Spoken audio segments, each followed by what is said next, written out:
तो आज का जो हमारा टॉपिक है वो है इंट्रोडक्शन टू साइकोलॉजी। इसका फर्स्ट टॉपिक है इंट्रोडक्शन टू साइकोलॉजी का। अगर आपको कोई भी चैप्टर है तो उसमें ज़रूर ये होगा, और ये एक फर्स्ट टॉपिक है हमारा इंट्रोडक्शन टू साइकोलॉजी का। इसमें हम पढ़ेंगे व्हाट इज़ साइकोलॉजी, साइकोलॉजी आखिर है क्या, साइकोलॉजी का मतलब क्या है, what is the meaning of psychology and definition, psychology की क्या तारीफ है, एंड बोनस पॉइंट एक आपको दूंगी मैं एग्ज़ाम के हवाले से। So let's get started with what is psychology. जब हम साइकोलॉजी के बारे में सोचते हैं तो आपके दिमाग में एक ही क्वेश्चन आता है कि आखिर ये साइकोलॉजी है क्या। तो इसको समझने के लिए ऑब्वियसली हम किताबें तो नहीं उठा लेंगे, तो इसमें जो है हमें लफ्ज़ जो साइकोलॉजी है उसको समझना ज़रूरी है। तो ये लफ्ज़ भी नहीं है, ये साइकोलॉजी का जो लफ्ज़ है ये भाइयों ये दो अल्फाज से मिलकर बना है, जो कि हम आगे पढ़ेंगे। उससे पहले मैं आपसे एक क्वेश्चन पूछती हूँ कि क्या आपको ऐसा नहीं लगता कि जो साइकोलॉजी का वर्ड है वो लॉजी लॉजी लॉजी हमने बड़ा ही सुना है और बड़ा ही फेमिलियर सा लगता है। तो वो क्यों लगता है? क्योंकि लॉजी जो है वो हम बायोलॉजी, जोलॉजी, एंथ्रोपोलॉजी, एनोलॉजी, इन सब में हमने बहुत ज़्यादा सुना हुआ है, ठीक है, क्रिमिनोलॉजी, ठीक है। तो साइकी जो है वो बहुत ही नेगेटिव सेंस में भी बहुत से लोग यूज़ करते हैं, बट जो है वो हम अभी आज जो है वो असली मतलब इसका पढ़ लेते हैं। मीनिंग साइकोलॉजी का क्या है? The word psychology comes from two Greek roots. Meaning जो साइकोलॉजी एक वर्ड है वो टू ग्रीक रूट्स से आता है। रूट्स गाजर वाली रूट्स नहीं, शलजम वाली रूट्स नहीं, ये जो है वो रूट्स, ग्रीक जो है वो एक जगह का नाम है और ग्रीक उसकी ज़ुबान भी है।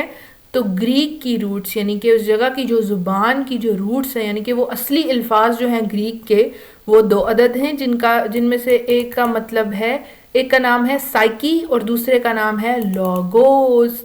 तो साइकी का मतलब है सेल्फ, सोल एंड माइंड, जबकि लॉगोस का मतलब है नॉलेज या द स्टडी ऑफ। तो साइकोलॉजी या साइकी और लॉगोस का मिला के जो मतलब बनता है वो है the study of soul, spirit, self और माइंड, ठीक है। तो अभी हमें समझ आ गई कि साइकोलॉजी का मतलब क्या है, कि what is the meaning of psychology. अब हम ये समझ लेते हैं कि साइकोलॉजी की डेफिनेशन क्या है, कि अगर आपके पेपर में आ जाता है डेफिनेशन या व्हाट इज़ साइकोलॉजी तो आप सिर्फ मीनिंग लिखोगे तो वो कबूल नहीं होगा, काबिल कबूल नहीं होगा। अब हमारे पास आ जाती है डेफिनेशन। तो साइकोलॉजी की डेफिनेशन जो है वो है psychology is a scientific study of behaviour and mental processes. तीन लफ्ज़ इसमें बड़े ही प्रोमिनेंट हैं, तो उनको सबसे पहले समझ लेते हैं हम, ताकि हमारा बोझ थोड़ा हल्का हो जाए, जो कि है साइंटिफिक स्टडी, बिहेवियर और मेंटल प्रोसेसेस। साइंटिफिक स्टडी क्या होती है भाई? जब हम साइकोलॉजी को पढ़ते हैं तो इसकी हिस्ट्री जो है उसमें ये ग्रीक्स और रोमन्स के दौर में इसमें जो है तजुर्बात और बातें शुरू हो गई थी और लोगों ने कंट्रीब्यूशन स्टार्ट कर दी थी साइकोलॉजी की फील्ड में। तो उस वक्त फ़िलासफ़ी जो है वो साइकोलॉजी की फाउंडेशन थी, और फ़लसफ़े को उस वक्त जो है वो एक फाउंडेशन था वो हर सब्जेक्ट का ऑलमोस्ट। तो साइकोलॉजी को जो है वो उन्होंने एक टाइम आया जब इसकी बहुत ज़्यादा डेफिनेशन बहुत सारे कंट्रीब्यूटर्स ने, बहुत सारे साइकोलॉजिस्ट ने दी, लेकिन उन्होंने कहा जब साइकोलॉजी की आखिरकार ये डेफिनेशन बनी कि psychology is the scientific and systematic and scientific study of behaviour and mental processes. तो उन्होंने कहा कि जब हम इंसान के बिहेवियर और मेंटल प्रोसेसेस को साइंटिफिक तरीक़ों से गुजार कर समझेंगे और पढ़ेंगे और रिसर्च करेंगे और एक्सपेरिमेंट्स करेंगे, तभी वो जो है हम उसको साइकोलॉजी कहलाएंगे, स्टडी को हम साइकोलॉजी कहलाएंगे। तो बिहेवियर क्या है इस बात में वो समझ लेते हैं। वो जो इंसान करता है, जो दिखता है हमको, और इंसान के ऑब्जर्वेबल एक्शंस जो होते हैं उनको हम बिहेवियर कहते हैं, जैसा कि जागना, खाना पीना, सोना, उठना बैठना, ना, ठीक है। तो ये ऑब्जर्वेबल एक्शंस, वर्बल एक्शंस जो हैं वो उसमें आ जाते हैं। इसके बाद हमारे पास आ जाता है मेंटल प्रोसेसेस या मेंटल एक्टिविटीज़। मेंटल प्रोसेसेस जैसे कि हायर मेंटल प्रोसेसेस में आ जाता है परसेप्शन, रीजनिंग, डिडक्टिव रीजनिंग, या जो है इसमें परसेप्शन आ जाता है और मेमोरीज आ जाती हैं, ठीक है। तो वो हमारे मेंटल प्रोसेसेस हैं। तो इन दोनों चीज़ों को जब हम साइंटिफिकली स्टडी करते हैं तो हम क्या कर रहे होते हैं, हम साइकोलॉजी कर रहे होते हैं। ठीक है, अब इसकी डेफिनेशन फिर से पढ़ते हैं तो हमें मिनटों में समझ आ जाएगी ना। ये तो वीडियो को दोबारा देख लीजिएगा। अच्छा, psychology is the scientific study of behaviour and mental processes. It includes not just what people do, इसमें सिर्फ ये बातें नहीं आती कि जो लोग करते हैं और हम ऑब्जर्व कर लेते हैं, हम देख लेते हैं, बट ऑल्सो देयर थॉट्स, बल्कि वो चीज़ें भी आती हैं जो छुपी हुई होती हैं। ठीक है, छुपे रुस्तमों को भी हम बाहर निकाल लेते हैं। For example their thoughts, their feelings, their perceptions, their reasoning processes and memories and even the biological activities that keep their bodies functioning। ठीक है, तो ये चीज़ आ गई इसमें। इसके बाद हमारे पास एक और डेफिनेशन है साइकोलॉजी की, which is psychology is currently defined as the systematic and scientific study of behaviour. Psychology को करंटली हम डिफाइन करते हैं एक सिस्टमैटिक और साइंटिफिक स्टडी ऑफ बिहेवियर के तौर पे, बोथ एनिमल, ना कि सिर्फ इंसान का, बल्कि कौन सा बिहेवियर और किन किन लोगों का बिहेवियर, किन किन स्पीशीज का बिहेवियर, किस मखलूक का बिहेवियर, एनिमल का भी, ह्यूमन का भी।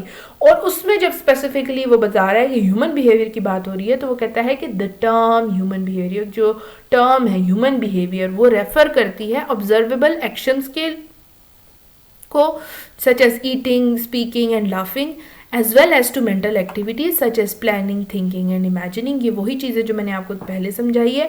सो आई होप कि आपको समझ आ गई होगी। जो मैं आपको एग्ज़ाम के हवाले से टिप दे रही थी वो ये है कि प्लीज़ बच्चों, अगर आपको एग्जाम में लिखना है मैट्रिकुलेशन लेवल से अबव हो, आप साइकोलॉजी पढ़े हो, इंट्रोडक्शन टू साइकोलॉजी, अगर आप एज माइनर पढ़ रहे हो और इवन एज मेजर पढ़ रहे हो, बीएस साइकोलॉजी या फर्स्ट ईयर सेकेंड ईयर में हो आप, या एमएस साइकोलॉजी कर रहे हो, तो एज मेजर पढ़ रहे हो, बीएस साइकोलॉजी तक ही रखते हैं शुरुआत के सेमेस्टर्स में, उसमें आपको साइकोलॉजी की अगर डेफिनेशन आती है तो आप इसको ऐसे नहीं ले सकते कि psychology is the scientific study of behaviour and mental processes तक आप लिख के आओगे और आप उम्मीद करोगे कि आपको फुल मार्क मिलेगा, इवन दो वो आपका शॉर्ट क्वेश्चन है। आपको शॉर्ट क्वेश्चन हो या लॉन्ग क्वेश्चन हो, उसमें अगर लॉन्ग क्वेश्चन में एज अ पार्ट या शॉर्ट क्वेश्चन में एज फुल जो है वो क्वेश्चन आपको मिलता है, तो वो आपका कम से कम इतना ही क्वेश्चन का आंसर होना चाहिए जितना कि ये पूरा लिखा हुआ है। ठीक है, तो फॉर एग्जाम्पल मुझे आ जाता है व्हाट इज साइकोलॉजी या डिफाइन साइकोलॉजी, या define psychology and scope of what is the scope of psychology, या what is the nature of psychology. ठीक है, तो ये सारी चीज़ें आ जाती हैं और उसमें डिफाइन साइकोलॉजी का जो पार्ट है वो हमने देना है, तो उसमें भी आपको ये पूरा लिखना पड़ेगा। और अगर आपका शॉर्ट जो है वो सिर्फ डिफाइन साइकोलॉजी है, या स्पेसिफिकली उन्होंने कह दिया है कि give two definitions of psychology, give two comprehensive definitions of psychology, तो वो ये भी डेफिनेशन आप दे सकते हैं और ये दोनों डेफिनेशंस आप देंगे। और अगर आपको सिर्फ डिफाइन साइकोलॉजी कहा गया तो आप ये पूरी डेफिनेशन लिखेंगे, सिर्फ रेड लाइन नहीं लिखेंगे। ठीक है, आई होप कि आपको समझ आ गई हो। और नेक्स्ट वीडियो तक के लिए please do subscribe to my channel, like my videos, share them all around your colleges and your classes and universities, and please do comment down below कि आपको नेक्स्ट कौन सा टॉपिक चाहिए। वैसे मैं बता देती हूँ आपको कि मैंने क्या प्लान किया हुआ है, तो वो है psychology as a science of soul. Psychology जिस दौर में, मतलब डिफरेंट अदवार में जो साइकोलॉजी की डिफरेंट जो है वो किस तरह से वो as a science of soul, mind और कॉन्शियसनेस कंट्रीब्यूटर्स ने, उसकी बहुत ही डिटेल है, तो वो मैं इंशाल्लाह नेक्स्ट वीडियोज़ में आपको बताऊँगी। Till then keep learning and keep exploring. Okay, अल्लाह हाफ़िज़, अस्सलामु अलैकुम व रहमतुल्लाहि व बरकातुहू।